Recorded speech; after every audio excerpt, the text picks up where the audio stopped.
Hi everyone, welcome to the Sunday Guardian show by Joyeeta Basu. I'm the editor of the Sunday Guardian newspaper. In today's episode, I want to discuss Rahul Gandhi's Jodo Yatra.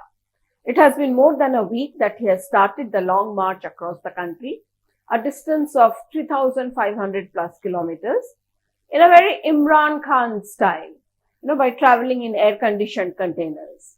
Now, but even though this yatra is supposedly about Bharat Jodo, he is spending an inordinately long time in Kerala, 18 days, in the first leg of the yatra, total 150 days, by the way.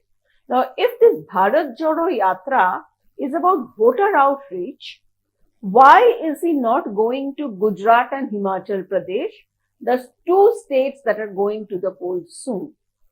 And this at a time when this Jodo Yatra is taking place at a time when the Goa unit of his party has disappeared, just like that, by merging with the ruling BJP. Now the obvious question is, shouldn't Rahul Gandhi be focusing on uniting his own party, which is just melting away?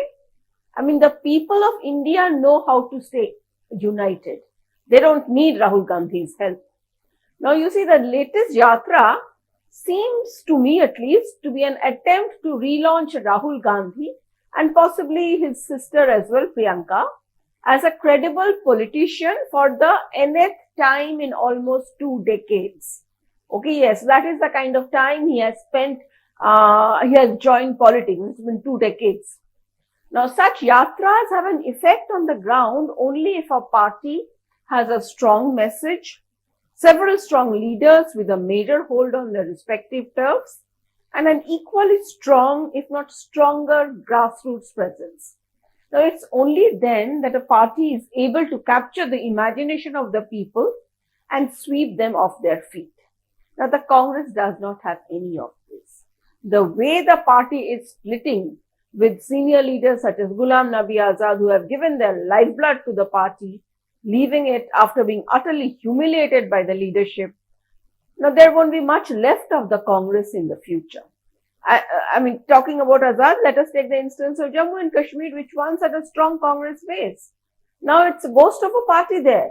With Ghulam Nabi Azad's exit, as Congress leaders there and of workers have left the Congress in droves to be with him. Look at what happened in Goa. The party just dissolved. I mean, the MLAs went and joined the BJP. Take the example of Uttar Pradesh. Where is the Congress? In a politically important state such as UP with 80 Lok Sabha seats. In UP, even Sonia Gandhi's own Lok Sabha seat of Raebareli is no longer secure. Now, Rahul Gandhi has anyway lost the Amethi seat, considered a family bastion. Congress has a near zero presence on the mind of UP voters.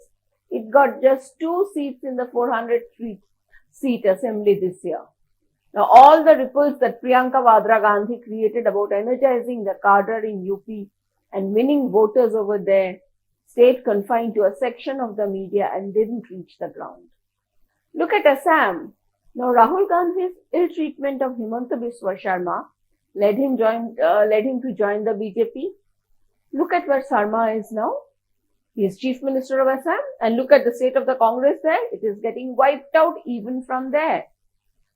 Now, if the Congress has some presence in some states, it is because it is piggybacking on other parties to win a few seats, as in Tamil Nadu, Maharashtra and Bihar. On its own, in states where it is in a direct fight with the BJP, it is facing an existential crisis, as in Gujarat. Now, interestingly, in spite of this track record, the so-called first family of the Congress continues unquestioned, with zero accountability. Anyone trying to ask questions or raise the banner of revolt ends up being sidelined by both the family and the sycophants surrounding the family. Now, the family will just not let go of control.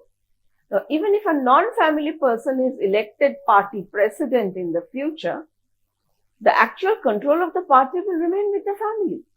Now, the tragedy of India's grand old party, which the Congress is, the tragedy is that it was started by stalwarts and has a glorious history.